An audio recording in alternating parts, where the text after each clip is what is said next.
சர்க்கரை நோயாளிகளுக்கான பாத புண் அதை பற்றிய விழிப்புணர்வு காணொலி. சர்க்கரை நோயாளிகளுக்கு முக்கியமா வரக்கூடிய ஒரு பிரச்சனைனா பாதத்துல புண்ணு. சின்னதா ஒரு காயமா ஏற்பட்டு சில நேரம் அது விரல்களையோ இல்ல கால்களையோ இழக்கக்கூடிய நிலைக்கு கூட கொண்டு போயிருக்கு. சர்க்கரை நோயாளிகளுக்கு ஏன் காலில் முதல்ல புண்ணு ஏற்படணும்?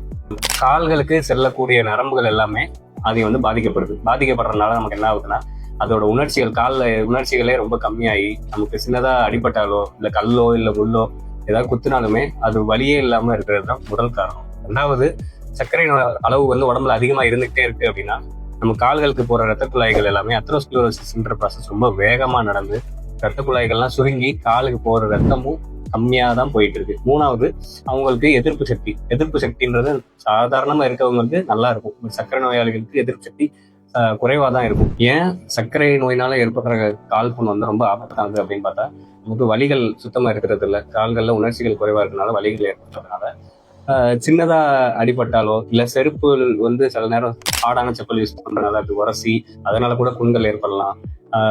மேலும் சில பேர் காட்டுல நடக்கிறது, வெறுங்காலில் நடக்கிறது, இல்ல சில பேர் பாத யாத்திரைக்கு போறது, இந்த மாதிரி விஷயங்கள்லாம் அவங்களுக்கு காலில் புண்ணு ஏற்பட்டதே அவங்களுக்கே தெரியாத நிலைமையில தான் வருவாங்க. ஸோ அந்த மாதிரி இருக்கும்போது இன்ஃபெக்ஷன் ரொம்ப வேகமா பரவிடுது. இவங்கெல்லாம் சர்க்கரை நோயாளிகள் ரொம்ப முக்கியமா கவனிக்க வேண்டிய அறிகுறிகள் என்ன அப்படின்னு பார்த்தா, கால்கள்ல வீக்கம் ஏற்படுறது, கால்கள் சிவந்து போறது, கால் விரல்கள் நடுவுல ஏதாவது நீர் கசிகிறது, இல்ல சீல் வர்றது, இல்ல கால் விரல்கள் நிறம் மாறுறது, அதாவது பர்பிள் கலர்ல இருந்து ஒரு பிளாக் கலருக்கு மாறுறது, அதெல்லாமே என்னன்னா இன்ஃபெக்ஷன் இருக்கிறதுக்கான அறிகுறிகள். அதே மாதிரி வலி சில பேருக்கு இருக்கும், சில பேருக்கு இல்லாம கூட இருக்கலாம். டெய்லி எப்படி நம்ம காலை பராமரிச்சுக்கிறது அப்படின்னு பார்த்தா, டெய்லி காலில் நல்லா சோப்பு வச்சு நல்லா வாஷ் பண்ணிட்டு நல்ல ஒரு ட்ரையான ஒரு கிளாத்ல நல்லா காலை நல்லா தொடச்சிட்டு விரல் எடுக்குகள் நடுவுல எல்லாம் நல்லா தொடச்சி ஈரப்பதம் இல்லாம வச்சுக்கணும். ஏதாவது புண்ணோ இல்ல எங்கேயாவது கால் உரசுறதுனால காய்ச்சி போயிருக்கும், சில பேருக்கு கால் விரல்களோட ஷேப் மாறுறதுனால காய்ச்சி போகலாம், அதனால புண்கள் ஏற்படலாம். அதெல்லாம் ரொம்ப கவனமா பார்த்துக்கணும். செருப்பு முக்கியமா நம்ம யூஸ் பண்ற செருப்பு ரொம்ப ஹார்டாகவும் இருக்கக்கூடாது, ரொம்ப சாஃப்டாகவும் இருக்கக்கூடாது. எம்சிஆர் செப்பல்னு டயபெட்டிக் பேஷண்ட்ஸுக்கு ஒரு ஸ்பெஷலைஸ்டு செப்பல் நம்ம கஸ்டமைஸ் பண்ணி வித்துட்டு இருக்காங்க.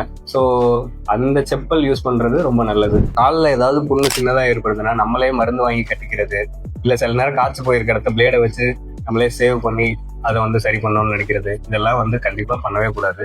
மேலும் சில பேர் கால் வலி இருக்கு அப்படின்னு சொல்லி என்ன பண்ணுவாங்கன்னா, சுடு தண்ணியில நல்லா சூடா இருக்க தண்ணியில காலை இம்மர்ஸ் பண்ணுவாங்க. அப்படி இம்மர்ஸ் பண்ணும்போது அவங்களுக்கு சுத்தமா அது எவ்வளவு சூட்ல இருக்குன்ற உணர்ச்சியே இல்லாத காரணத்தினால அது கால் கொப்பளிச்சு போய் புண்கள் பெருசாகி நம்மகிட்ட வர்றாங்க. இது எல்லாத்துக்கும் ரொம்ப முக்கியமான விஷயம் என்ன அப்படின்னா, உடம்புல சர்க்கரை அளவை கட்டுப்பாடா வச்சுக்கணும். அதுக்கு சரியான உணவு முறை, சர்க்கரை நோயாளிகளுக்கான உணவு முறையை ஒழுங்கா எடுக்கணும், சரியான எக்ஸசைஸ், நல்ல அளவுல தண்ணி குடிக்கிறது, அது போக மருத்துவர் பரிந்துரைத்துள்ள மருந்துகளையும் இன்ஜெக்ஷனையும் அளவா எடுத்துக்கிறது. நன்றி, வணக்கம்.